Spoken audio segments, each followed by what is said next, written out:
We're going to spend some time talking about QE3, that's quantitative easing 3, and compare it to QE1 and QE2, which were actions the Federal Reserve Board took over the last number of years, and talk about the efficacy of the plan going forward. Will it work as far as the economy is concerned? QE3 is an action by the Federal Reserve to simply buy significant amounts of bonds from the open market in an attempt to do two things. Number one, keep interest rates low by taking bonds off of the market. And number two, increasing what's known as the wealth effect by increasing money supply in the system, some of that money flowing to other asset classes that are more risk-oriented asset classes than the classes of which they're buying. So basically what this is an attempt by the Federal Reserve to spur economic activity through two mechanisms. Mechanism number one is low interest rates, keeping interest rates low. Number two is an attempt to raise asset values, risk-based asset values in the marketplace, giving people a sense that they're wealthier than they were otherwise, and then they'll wind up spending some of that money in the open market, increasing economic activity.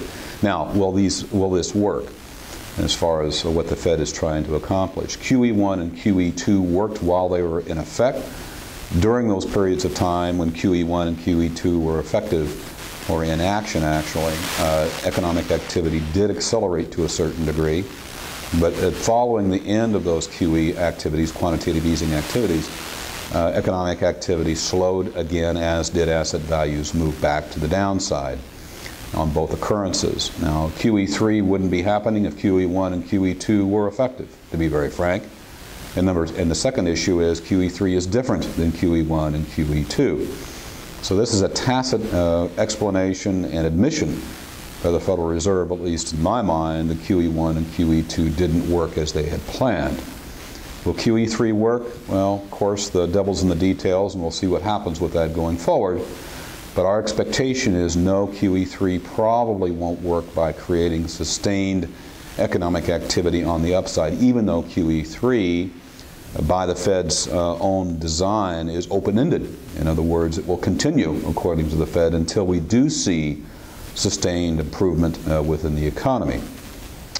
So we'll see what all happens at the end of the day. But our expectation over the long run is that the Federal Reserve probably does not have the capacity of truly turning the economy around and spurring growth on the upside on a sustainable basis.